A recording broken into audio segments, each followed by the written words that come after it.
ऊँचे ऊँचे कोठावाऊ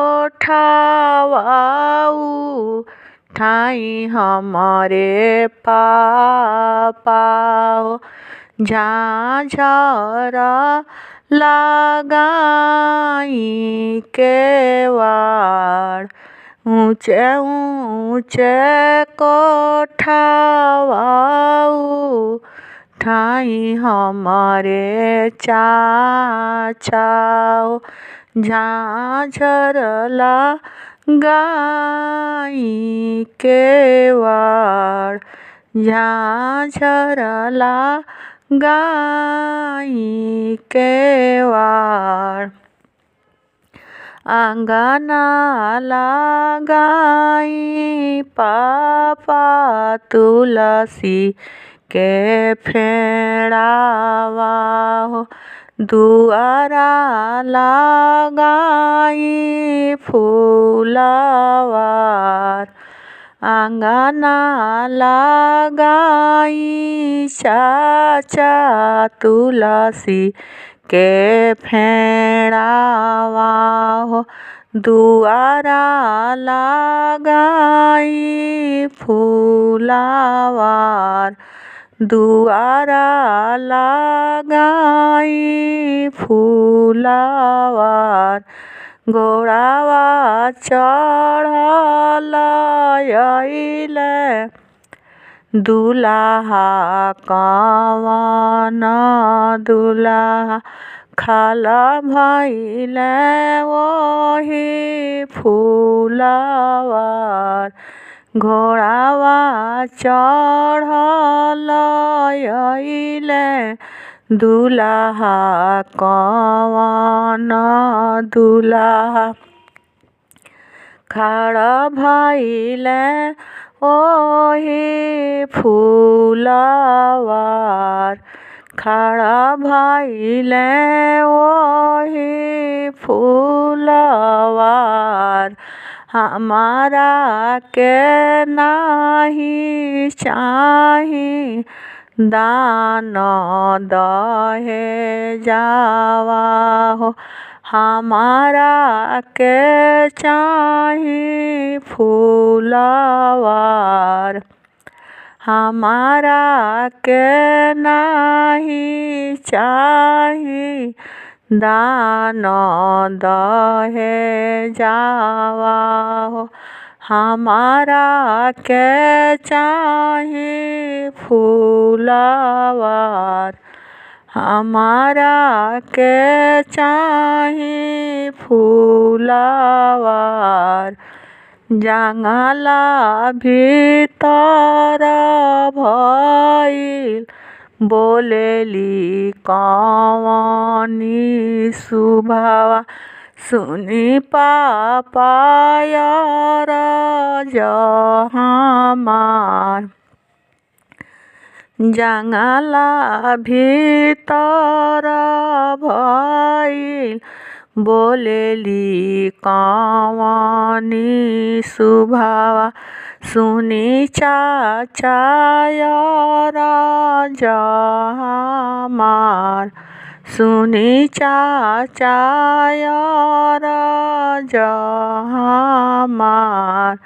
दान दहेजवा पापा रौरा देई देई हो। बाघ फुलवरिया जनी देवी। बाघ फुलवरिया जनी देवी।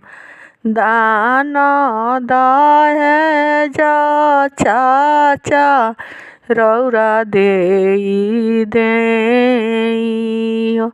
बाघ फुलवरिया जनी देई।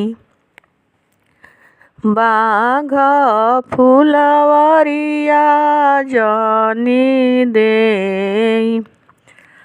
हमारो वीरान भैया रही है अकेलावा हो।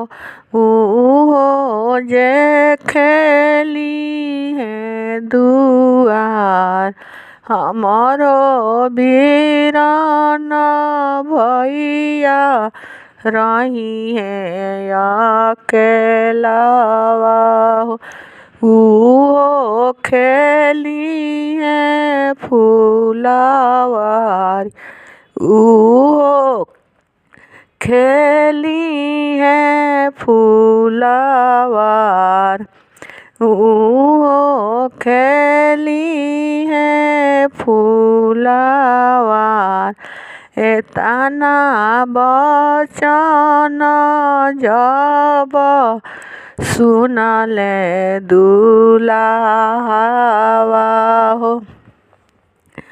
होई गइले घोड़ा पर सवार एतना बचन जब सुनले दुल्हावा हो। होई गइले घोड़ा पर सवार होई गइले घोड़ा पर सवार जंगला से निकलेली बेटी हो कवन बेटी धइली हली घोड़ा के लगाम धइली हली घोड़ा के लगाम जंगला से निकलेली बेटी हो कवन बेटी धइली हली घोड़ा के लगाम धइली हली घोड़ा के लगाम रउरिया संगे प्रभु जोगी नी हो खबी छोड़ी देबो माई से बाप रउरिया संगे जो प्रभु जोगिनी हो खबी छोड़ी देबो माई से बाप छोड़ी देबो माई से बाप।